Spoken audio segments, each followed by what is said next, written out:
Bueno, buenas noches a todos y a todas. Estamos reactivando el proyecto comunicacional de Quinto Polo Latinoamericano, que ya el año pasado había comenzado con una serie de entrevistas a referentes y referentas de nuestra patria grande, con el fin de conocer y eh, un poco profundizar en las realidades de nuestros países hermanos y enterarnos de cómo sigue esta lucha en contra de la descolonización, o mejor dicho, a favor de nuestros pueblos. En ese sentido, ya tuvimos en su momento la posibilidad de hablar con algunos referentes de Ecuador, de Brasil, de Nicaragua, Guatemala, y bueno, ahora volvemos al Ecuador y nuevamente vamos a hablar con una referenta de la Revolución Ciudadana, del espacio eh, de Rafael Correa, el expresidente ecuatoriano, que en estas últimas elecciones que se llevaron a cabo hace algunos días tuvo al economista Andrés Arauz como su principal candidato. Estaba la clara expectativa de que Ecuador pudiera recuperar el camino revolucionario que había iniciado hace más de 10 años con Rafael Correa y que se había visto trunco con la traición a la voluntad popular de quien fuera en un momento su delfín, Lenín Moreno, y que ahora le ha dejado servido en bandeja a la derecha, no solo ecuatoriana, sino a la derecha internacional, a la derecha imperialista, al país hermano. En ese sentido, bueno, entendemos que justamente el meollo de las revoluciones, por lo menos en esta parte del mundo, tiene mucho que ver con los y las jóvenes, con las mujeres, con los espacios populares, y en ese sentido estamos aquí con Nela Cedeño, que además es la referente juvenil de las relaciones internacionales, del correísmo ecuatoriano, por decirlo de alguna manera. Así que bueno, le agradecemos que haya aceptado la invitación y que esté hablando hoy con nosotros, Nila. Buenas noches. Gracias.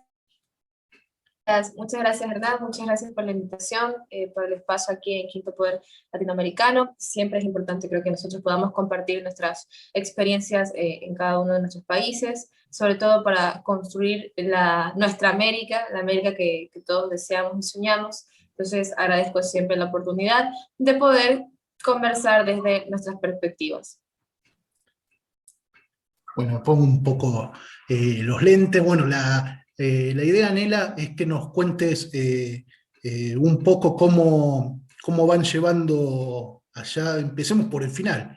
Este trago amargo que ha sido una derrota en segunda vuelta, y lo que parecía que iba a ser un triunfo del espacio en el que vos participás, terminó no siendo una derrota cómoda, pero sí por más de 3 puntos que lo impusieron a Gustavo Lasso como el próximo presidente de ese país, ahora ya legitimando a la derecha, porque obviamente había llegado enmascarada. Ahora pasó algo similar a lo que pasó en su momento en Argentina.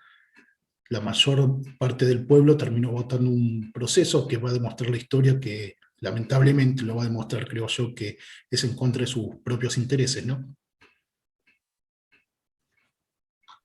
Bueno, creo que acá ustedes como argentinos, como argentinas, sabrán mejor que nosotros qué se sienten estos reveses electorales y ver cómo asumen personajes terroríficos como Guillermo Lasso, que representan a la banca y directamente al neoliberalismo. Entonces, se vienen días complicados para nosotros como país. Ya tenemos días difíciles, pero se nos vienen complicaciones aún más graves. Por todo esto que planteaba Lasso, tanto antes de ser candidato, siendo candidato y ahora que ya es un presidente electo. No estoy hablando solamente en términos económicos, sino también sociales y de derechos humanos. Hay ciertas concepciones que Guillermo Lasso presenta, que a nosotros nos preocupan de sobremanera. Hay hechos que lo anteceden, que nos preocupan de sobremanera, y realmente tenemos esta alerta de lo que se nos viene. Sin embargo, como una de las líneas de nuestro movimiento en este momento ha sido dejar y dar total gobernabilidad. No representar una oposición acérrima, violenta, sino una oposición coherente. Siempre estar al pie del cañón para defender los intereses populares y ser los primeros en levantar la voz cuando las cosas no estén marchando bien. Entonces creo yo que va a pasar más lo segundo que lo primero, pero la idea es esa, poder dar gobernabilidad. Ha sido un revés sorpresivo, tú mejor que yo lo estabas explicando. Era una cuestión bastante inesperada, creo que todos teníamos la confianza, tanto a la interna como a la externa, creo que la región entera esperaba ver a un Andrés Arauz el domingo ya imponiéndose como presidente. Sin embargo, bueno, no se lograron los objetivos, pero queda esto de que no es una derrota total, porque entendiendo el contexto que antecede estas elecciones, sacamos un 48% y eso se puede ver como una victoria. Acá, si me permites, me voy a extender un poquito para explicar por qué no es una derrota total. Hace 4 años nosotros venimos desde la Revolución Ciudadana y desde los movimientos sociales y como ciudadanos comunes y corrientes resistiendo. Este revés electoral que tuvimos el domingo nos invita a extender esa resistencia, porque nosotros llevamos ya 4 años resistiendo un desgobierno o un gobierno con corte neoliberal con tendencia de derecha.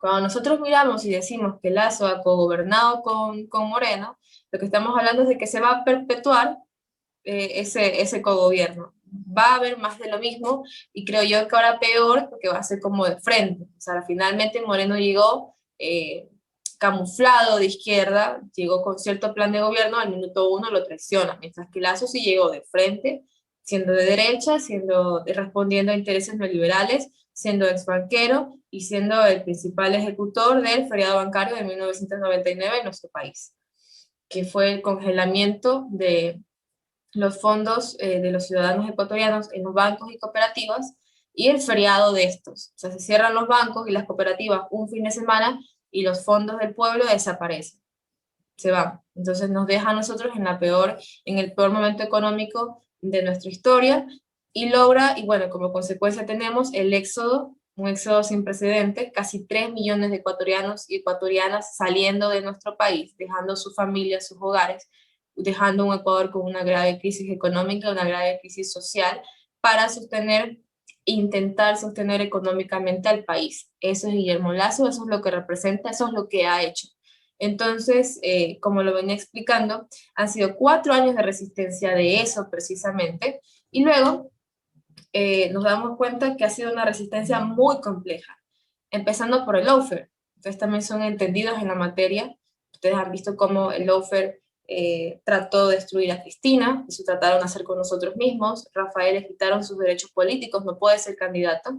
A nuestro vicepresidente legítimo, Jorge Glass, lo encarcelan al segundo mes, creo que, de la asunción de Moreno, sin el debido proceso, sin prueba alguna. Él está todavía en la cárcel, Jorge Glass, siendo vicepresidente elegido por el pueblo. Tenemos a nuestros líderes nacionales ya consolidados, Gabriela Rivadeneira, Ricardo Patiño, Edwin Jarrín, Sofía Espín en su momento, tuvieron que salir del país por la persecución política. Tuvimos una prefecta en funciones que fue encarcelada porque se le acusó de ser quien financió el estallido social en octubre de 2019. Bajo ese tipo de argumentos se empezaron a perseguir a nuestros líderes, y eso tuvo como consecuencia nuestra desarticulación. Es complejo volverse a articular en un escenario tan difícil como el que estábamos viviendo. Y luego, dentro de la militancia ya no territorial, darnos cuenta que la traición no solamente ha llegado a las esferas, a las de arriba, pues no era la cúpula nada más, sino que compañeros y compañeras que creíamos que merecían ser llamados así, de repente también se abren, no, resultaron ser oportunistas y traidores. Entonces la Revolución Ciudadana sufre ese duro golpe y es surgir desde las cenizas, volver a empezar y nuevamente tratar de constituirse con otro nombre, porque nos quitaron el partido político, con otro nombre y con otro color, empezar de cero. No nos lo permitieron. Me parece que fueron 3 o 4 ocasiones que intentamos constituir un movimiento propio después de que nos quitaran Alianza País, y el Consejo Nacional Electoral no nos lo permitió. Para que se vaya viendo ahí a qué nos enfrentamos durante estos 4 años, para poder ir entendiendo qué nos pasó el domingo. Fue difícil, fue muy difícil. Ser candidatos en estas elecciones fue bastante complejo. En octubre del 2020 terminaron las inscripciones para ser candidatos. Era 24 o 25 de diciembre, o sea, 2 meses después. Y recién el Consejo Nacional Electoral estaba comunicando que Andrés Arauz sí iba a poder ser candidato. O sea, 2 meses después de que se cerraran las inscripciones, se nos permitió a nosotros candidatizarnos. Bajo un montón de argumentos se nos bloqueó para no permitir que eso sucediera. Sin embargo, lo logramos. Entonces, todos esos obstáculos que hemos venido enfrentando, de cierta manera explican qué nos pasó el día domingo. Y luego están los errores a la interna que se cometieron, tanto antes, durante y de estos procesos, ¿no? De este proceso que hemos venido viviendo durante 4 años. ¿Qué errores, por ejemplo? Nosotros observamos las votaciones de provincias como la región Sierra, en donde gana Lasso, y no lo entendemos.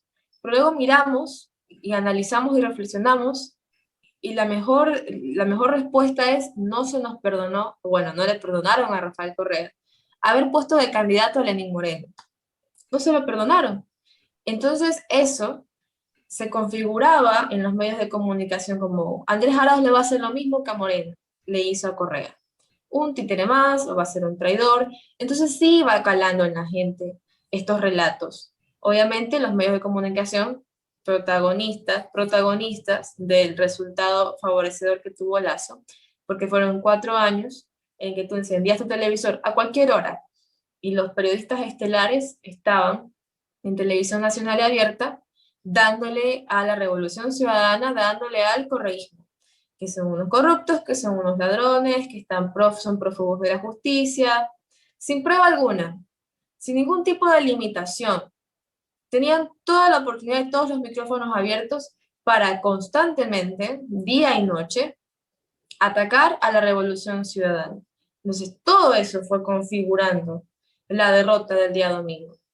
Tanto todas estas cuestiones, estos obstáculos que hemos venido resistiendo, como los errores al interno. Entonces, vivimos en un momento bastante complejo en el país, venimos, y yo creo que hacia allá vamos, momentos mucho más duros, y lo que nos toca es resistencia.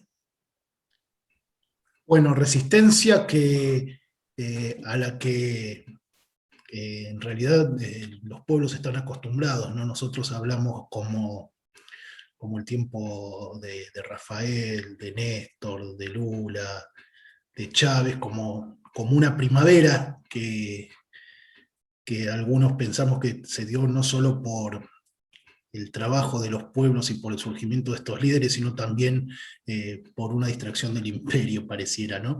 Es algo que viene pasando hace 200 o 300 años, desde que nuestros próceres quisieron configurar una Latinoamérica unida. Y en ese contexto también el surgimiento de personajes que parecen populares, pero que terminan siendo funcionales a la derecha. En todos los países hay alguno. Ustedes tienen uno que fue, o que es bastante exitoso, Yacu Pérez, que parecía que iba a ir al balotaje, finalmente no fue, y que tiene, por lo menos discursivamente, una postura bastante parecida a la extrema izquierda argentina, con la diferencia de que ha tenido muchísimos votos. La izquierda argentina, por suerte, es una expresión testimonial. En este caso, ¿vos cómo interpretás este surgimiento de este supuesto líder nativo, por decirlo así, también teniendo en cuenta de que desde que en la Revolución Ciudadana siempre hubo mucho protagonismo, ¿no? de los pueblos, líderes y lideresas originarios? Bueno, sobre Yacu Pérez y el movimiento indígena hay mucha tela que cortar. Creo que es bastante interesante las posturas que él ha tomado, totalmente incoherentes con los principios que constituyen al movimiento indígena como tal. Y no alcanza a decir que el indigenismo, el movimiento indígena, perdón, el movimiento indígena es diverso. Eso hay que entenderlo. Hay que entender que el movimiento indígena en nuestro país es muy, muy diverso, que hay varias corrientes dentro del mismo y por ende varios liderazgos. Y no todos representan lo mismo. Entonces, cuando yo digo que entender que el movimiento indígena es muy diverso no alcanza a justificar a Yacu Pérez, yo me refiero a situaciones como las que voy a comentar en este momento. Cuando fue el golpe de Estado en Bolivia, Yacu Pérez fue el primero en salir a aplaudir y felicitar a Yanin Áñez, sin siquiera voltear a mirar que estaban matando a sus hermanos y hermanas indígenas en las calles de Bolivia, a diestra y siniestra, que estaban realmente, o sea, que había una represión violenta sin precedentes. Él estaba aplaudiendo y felicitando eso. Meses después viene y eh, se disfraza de aliado, por así decirle, y empieza a configurar un relato de algo que realmente no es, de algo que realmente no representa, pero le sale muy bien, porque en nuestro país hay una ausencia de representación. ¿En qué sentido? A ver, tenemos una desconfianza en la clase política bastante fuerte, y esto se da debido a que primero la traición de Moreno, que es algo que no se veía venir, deja a mucha gente preguntándose, bueno, ¿y si elegimos y luego vuelven a traicionarlos otra vez, por ejemplo? Luego está que la Asamblea Nacional ha tenido una pésima imagen en estos últimos meses, y que en el pico de la pandemia en el Ecuador, tú encendías el televisor y lo que veías eran casos de corrupción de los asambleístas, al punto tan graves, tan fuertes, y se volvieron tan cotidianos que la gente empezó muy indignada y muy decepcionada a preguntarse ¿para qué sirve la política? Y peor aún, a cuestionarse y a empezar a elevar en el debate el funcionamiento y la existencia de la Asamblea Nacional. Empezaron a preguntarse ¿para qué existe una Asamblea Nacional? ¿Por qué tenemos que elegir a asambleístas si todos son unos corruptos? Y eso lo cuento para que se entienda que hay una desconfianza de la clase política bastante fuerte, y eso a su vez desencadena que una falta, una ausencia de representación, de representaciones. Yacu llega a ese escenario en el que tenía cierta ventaja, por lo que el movimiento indígena había logrado ganar en el estallido social de octubre de 2019. ¿En qué sentido? Hayan bajado mucho el perfil del movimiento indígena. De hecho, a Rafael Correa se lo acusa de haber desmovilizado al movimiento indígena, lo cual es falso. Estaba desmovilizado. El estallido social de octubre de 2019 lo protagonizan el movimiento indígena, los indígenas lo protagonizan, se movilizan a la capital y son ellos quienes toman la bandera de lucha y se ponen en primera línea, logrando algo sin precedentes en nuestro país, que era que quienes estaban observando o siguiendo las transmisiones en vivo de los medios de comunicación independientes sobre lo que sucedía en las calles, empezaran a mirar con mucho orgullo y sentirse identificados con ese indígena que estaba peleando en la calle por los derechos colectivos, por los derechos de todos. Y en la nueva generación, la que nace o toma conciencia durante la década ganada, empieza a generar una representación desde la admiración y el orgullo. Claro, hay que entender, y yo te lo digo acá como maestra de secundaria, que los estudiantes estaban en un escenario que no entendían. Profe, ¿qué está pasando? O sea, ¿por qué está paralizado el país? Obviamente yo por mi edad sabía lo que era una paralización, pero ellos no, porque la década ganada fue una década de estabilidad en la que no habían paralizaciones, ni estallidos sociales, ni nada. Entonces, ver ese escenario completamente nuevo, a lo que no habían vivido, y ver a los indígenas bajándose por el pueblo, pega muy bien, pegó muy duro, caló muy, muy duro. Entonces, la juventud, que no se estaba sintiendo identificada ni representada por nadie, que estaba decepcionada e indignada con la clase política existente, esperaba una representación del movimiento indígena, y es cuando surge Yacu. Se convierten de cierta manera en ídolos Yacu Pérez, Leonidas Issa y Vargas, estos tres personajes, y se esperaba de ellos una candidatura. Entonces, lo del movimiento indígena sí era una cuestión anunciada, sí se esperaba esa candidatura con ansias por parte de ciertos sectores, y a eso responde el protagonismo que adquiere Yacu Pérez. Un protagonismo completamente incoherente, como lo venía diciendo, con la constitución, de lo que se lo quiso observar o mirar o percibir, que Yacu no es lo que representa ser, y con eso, y eso está comprobado por sus acciones y sus declaraciones en múltiples ocasiones. Sin embargo, Yacu supo capitalizar eso que se había ganado el movimiento indígena en octubre del 2019. Ahora, esto tiene dos caras, hay dos caras de la moneda, y sí me gustaría hablar de esto de acá. Cuando Jaime Vargas anuncia la alianza con y el apoyo a la candidatura de Andrés Arauz, se genera un debate que en su momento, desde cierta postura, no se alcanzó a observar eso como una alerta, sino que nosotros a la interna, como militantes de la Revolución Ciudadana y gente, los simpatizantes de la Revolución Ciudadana, lo vieron muy bien y lo aplaudieron. Y a la externa también, otros países felicitaron esto. Jaime Vargas respaldando, o sea, el líder del movimiento indígena, respaldando la candidatura de Andrés Arauz.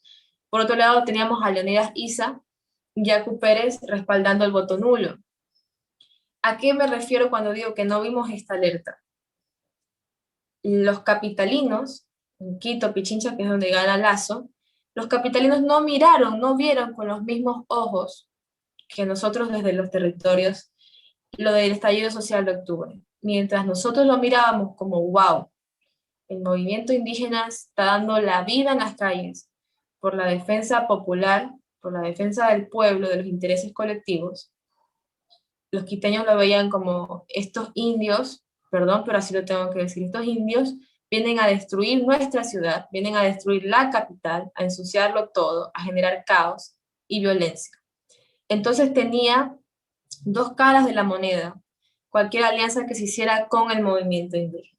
Eso es como una de las explicaciones que nosotros encontramos hacia por qué el rechazo de un amplio sector de la región Sierra hacia Andrés Arauz en la segunda vuelta, y por qué favorecer a Lazo. Lazo, en cambio, en sus intervenciones públicas, siempre tuvo esta postura de que lo de octubre fue un desacato, desobediencia, desorden, que era un montón de malcriados que fueron a las calles y ya. Esa fue su percepción de Lazo, y parece que caló muy bien.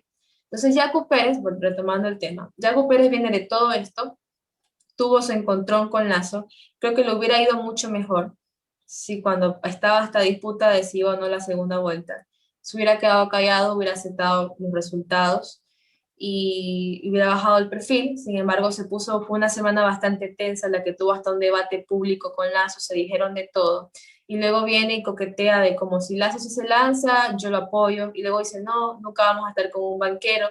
Esas cosas fueron deslegitimando su figura, y sí quedó un poco golpeada su figura como perfil político de estas elecciones. Creo que lo hubiera ido mejor si no hubiera hecho nada de eso. Sin embargo, él apostó por la campaña del voto nulo, y en el Ecuador el voto nulo llegó a un 16,3%, tanto por la campaña de líderes como Leonidas Issa y Yacu Pérez, así como por el descontento que hay con la clase política actual en nuestro país. Entonces, como para explicar un poco el tema de Yacu. Claro, me quedé pensando en lo del descontento con la clase política, un descontento que a mediano y largo plazo siempre es funcional a los intereses concentrados, ¿no? Porque más allá de los hechos de corrupción que existen en todos lados, o sea, el ser humano es corruptible, la sociedad es corruptible, y la clase política no es una clase extraterrestre, sino que justamente son emergentes de la sociedad. Y bueno, a partir de eso es donde viene el desafío de las nuevas generaciones, ¿no? Y vos en ese sentido, como una de las representantes de la nueva generación de líderes y lideresas políticos, sociales que surgen en Ecuador, ¿cómo crees que se puede hacer para torcer un rumbo que, si uno lo mira sin analizar mucho, parece irreversible, que es el rumbo al que se quiere llevar a nuestros países, a la antipolítica para ser gobernada por la política de los poderes concentrados. ¿Cómo ven que se puede torcer un poco ese prejuicio que nos está condenando a la opresión? Lo que está pasando en el Ecuador es completamente parecido a lo que pasó en Argentina con Macri. Y ustedes tuvieron que esperar su tiempo para que el argentino y la argentina se dieran cuenta de que habían cometido un error al apostar por Macri. Y ya se vivieron las consecuencias de la peor manera: el endeudamiento, los desempleos, los despidos, los cierres de fábricas y negocios, etc. Lamentablemente es lo que yo preveo para mi país, porque es lo que nos espera en estos 4 años, porque Lazo y Macri son tan parecidos que incluso el mismo asesor tenían, Durán Barba. Entonces, es como lo que puedo prever que pueda suceder en el Ecuador. Y yo creo que el camino para nosotros es resistir estos 4 años, empezar a representar eh, todo lo que significan los problemas de la sociedad. Esta desconfianza de la clase política no es una cuestión casual, para nada, para nada. La sociedad tiene razón. Los ecuatorianos y las ecuatorianas tienen razón al desconfiar en la clase política actual, porque no han alcanzado a representar sus intereses, no han alcanzado a plantear soluciones reales a los problemas que nos aquejan en este momento, porque sus representaciones han sido malas, porque han sido corrompidos, porque se dejaron corromper, o porque no han tenido la voluntad política necesaria para defender los intereses del pueblo. Entonces, basada en esa desconfianza que existe en la clase política, creo que nosotros como militantes, la nueva generación de militantes, eh, tenemos que apoyar a lavar la cara a las revoluciones que tenemos. En este caso, empezar a representar las luchas que todavía no estamos representando. Las feministas, por ejemplo, o las de las poblaciones LGBTI, esas luchas a quienes todavía nos debemos, la lucha ecologista, que no hemos alcanzado a representar todavía. Hubo un quiebre y hay que reconocerlo. Durante la década ganada, durante los 10 años de gobierno de Rafael, con el movimiento feminista, con la comunidad LGBTI y con el movimiento ecologista. Hubo un quiebre. Andrés Arauz llegó con su juventud, con sus acciones, con su discurso, a conciliar con cierta parte de estos sectores, pero no del todo. Entonces es como una tarea que nos queda a nosotros desde la militancia hacer en estos 4 años. Entender que la política es un espacio de conciliación, de representación, y empezar a sentarnos con estos sectores que están resentidos con justa razón y empezar a conciliar y entender que hay que construir una propuesta basada en el bienestar común de aquí a 4 años, desde la resistencia, desde la organización, desde la formación política. Es lo que nos queda. Como tú lo decías, es irreversible lo que ha sucedido, este viraje que hubo hacia una tendencia neoliberal, pero no es imposible revertir esto. Tenemos de aquí a 2 años las elecciones seccionales, es la lucha inmediata que tenemos, y es la que vamos a emprender a partir de ahora. Necesitamos ganar en concejalías, alcaldías y prefecturas, y luego, a través de esto, seguir consolidando un posible triunfo para los 4 años que nos sigan. Claro, la Revolución Ciudadana, que te lo digo como militante, tiene muchas lecciones aprendidas de este revés electoral. Hay muchas cosas que tenemos que asimilar y ver cómo vamos solucionando, pero desde la resistencia, desde la organización y desde la formación política. Tenemos un bloque de asambleístas recién elegido, 49 en total, compañeros y compañeras en las que confiamos, sabemos que van a tener la suficiente voluntad política, o al menos lo esperamos, para poder dar frente a todos los reveses que se vayan a venir desde la función legislativa, No la tenemos fácil tampoco, por si acaso Pachacuti e Izquierda Democrática pactaron, ya son un bloque de 55. Lazo solo tiene 2 asambleístas, pero es muy probable que por conveniencia terminen pactando en diferentes momentos con Pachacuti e Izquierda Democrática. No nos debería sorprender algo así.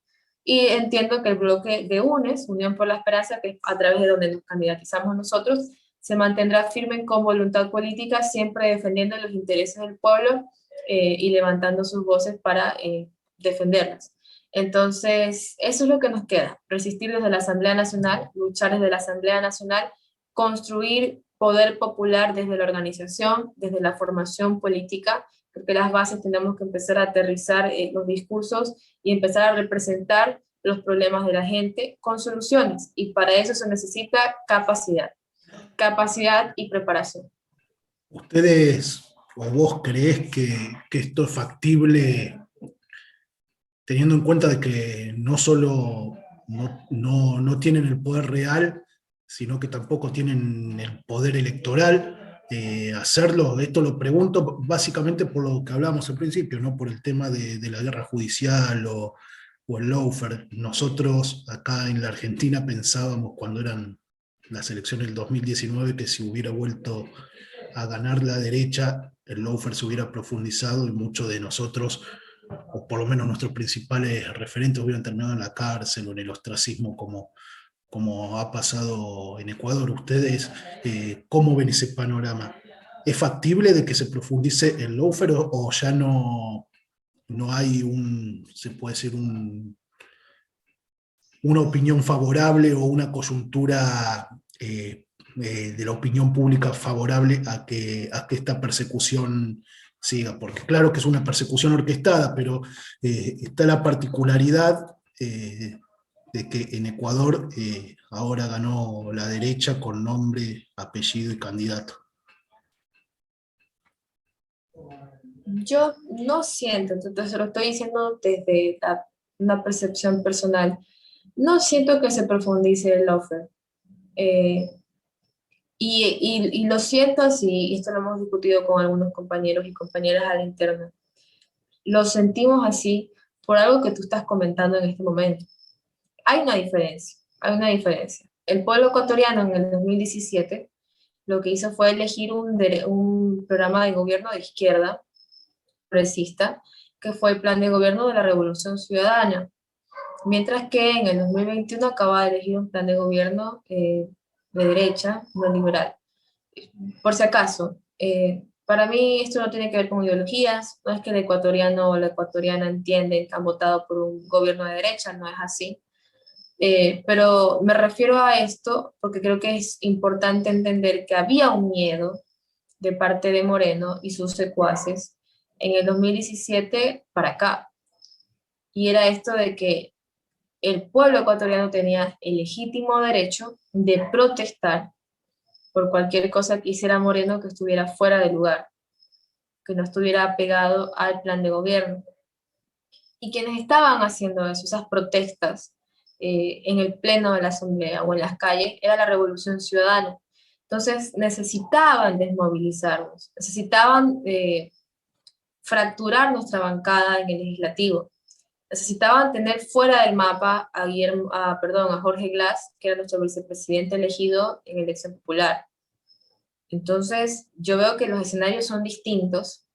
No hay una necesidad como la de 2017 de perseguirnos políticamente así de grave. Ojo, no estoy diciendo que no nos van a tratar como oposición, porque lo van a hacer. Los medios de comunicación seguirán atacándonos como siempre, habrán cosas que no cambiarán. Pero creo yo que sí le bajarán unos niveles a la persecución política que hemos estado viviendo en estos 4 años, o al menos lo espero, yo lo espero. Y no creo que ellos siquiera puedan, y ojo, no estoy diciendo acá desde el ego o ánimos triunfalistas, nada que ver, lo digo con mucha humildad apegada a los hechos. No creo que el movimiento Creo, de Guillermo Lasso, siquiera pueda tratar de intentar estar a la altura de lo que nosotros podemos trabajar en territorio. Y es porque el Creo obviamente responde a momentos electorales. Siempre han tenido todo el aparataje del gobierno para poder hacer campaña, Estamos hablando de un ex banquero que maneja muchísimos fondos, tiene fondos en paraísos fiscales, en exenciones de impuestos, bueno, tiene todas las chequeras para poder llevar a cabo las campañas millonarias que hacen, mientras que nosotros, que sí la hemos visto bastante, o sea, hemos tenido oportunidades muy difíciles, sabemos lo que es trabajar en territorio, conversar con la gente, hacer puerta a puerta, reunirnos con líderes sociales, líderes políticos, o sea, tenemos otra concepción de lo que es hacer política. Y creo yo que ahí tenemos una ventaja que ni siquiera las chiqueras de Lazo ni la persecución política podrán obstaculizar. Y te lo demuestran los resultados, porque finalmente, a pesar de todo, del lawfare, de los medios de comunicación, de la desconfianza que hay con la política, de la guerra ideológica, a pesar de todo, nosotros sacamos un 48% y Lazo un 53%. Entonces, sin contar el tema de, o sea, sin tomar en cuenta el tema de los nulos. O sea, no es una derrota del todo, seguimos siendo fuerza política. Creo yo que estos 4 años sí vamos a poder trabajar para ganar en las próximas elecciones. Bueno, Nela, para ir terminando, no quiero dejar de preguntarte, bueno, eh, sobre tu mirada internacionalista del momento, ¿no? Estamos construyendo, siempre se hace, obviamente sin, y mejor, muchas veces sin la mirada de los grandes medios de comunicación, eh, una red de solidaridad y de camaradería política a lo largo y ancho de nuestra gran América Latina que está bien, a nosotros que somos contemporáneos a ellos nos gusta decir que es un sueño que soñó Chávez, que soñó Néstor, que sueña Lula, Rafael, etcétera, pero que en realidad es un sueño trunco que viene de hace 200 años cuando los principales referentes y gestores de nuestras libertades del imperialismo de entonces, que era el europeo, gestaron y terminó siendo trunco por lo mismo que pasa ahora. Parece que es un cuento de nunca acabar, ¿no? Por la traición muchas veces de sus lugartenientes o de la gente que lo siguió y muchas veces la incomprensión geopolítica del pueblo de a pie. ¿Vos cómo ves eso? ¿Cuál crees que es el desafío? ¿Qué mensaje podés dar desde, bueno, desde esa mirada y desde lo que se viene haciendo ahora, ¿no? Que, como decimos, es cíclico, pero esperamos que alguna vez ese círculo se rompa y sea en favor de las masas populares?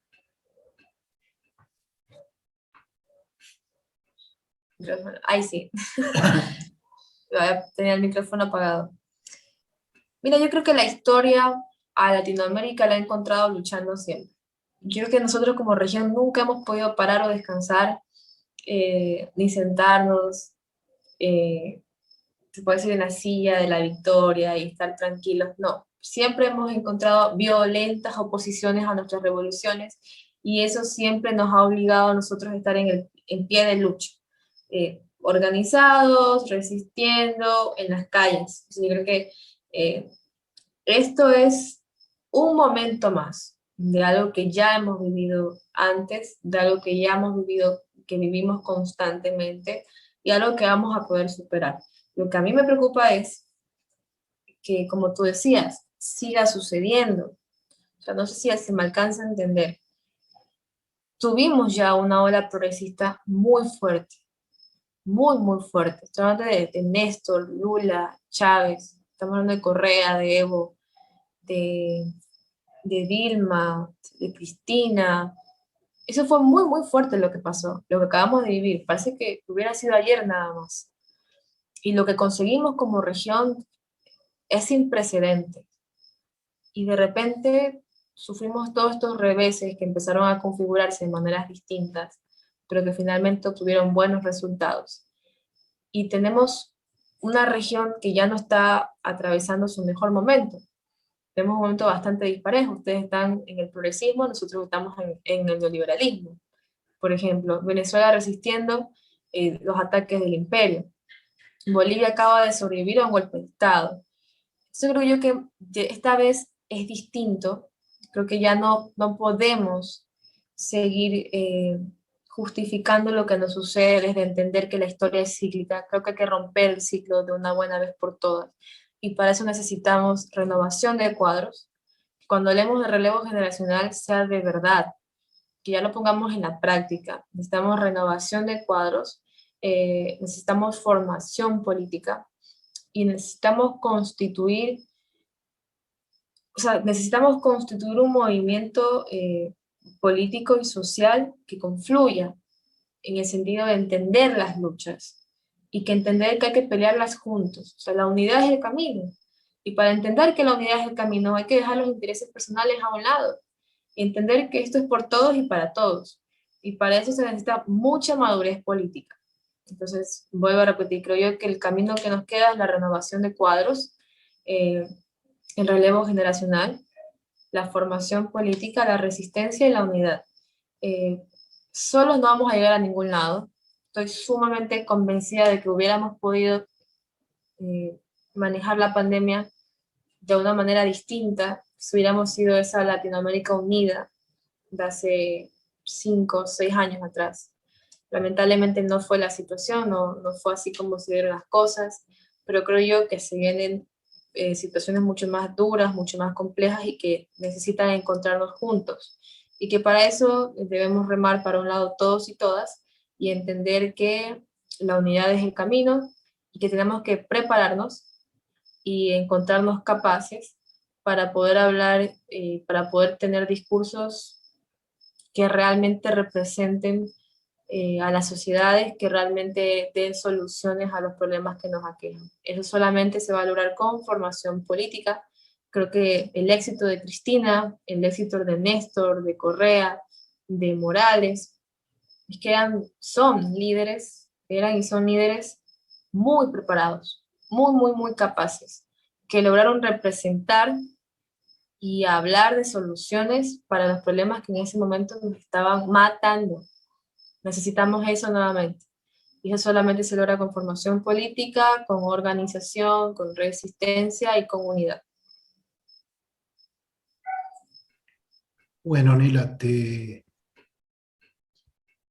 agradezco un montonazo. Yo creo que podríamos seguir hablando horas, pero vos todavía seguramente tenés un montonazo de cosas que hacer, así que te agradezco este tiempito que te hiciste para hablar con Quinto Polo Latinoamericano, con Conectados con la Patria Grande, y espero que realmente estas conexiones que estamos teniendo algún día se troquen en uniones y seamos realmente una Sudamérica, una Latinoamérica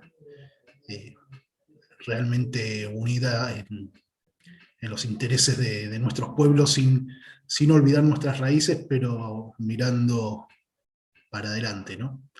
Así que bueno, muchísimas gracias y seguramente nos vamos a estar viendo pronto. Gracias a ti, Hernán, y gracias a quienes nos sintonicen, y a Quinto Poder por la oportunidad de compartir con ustedes la situación ecuatoriana.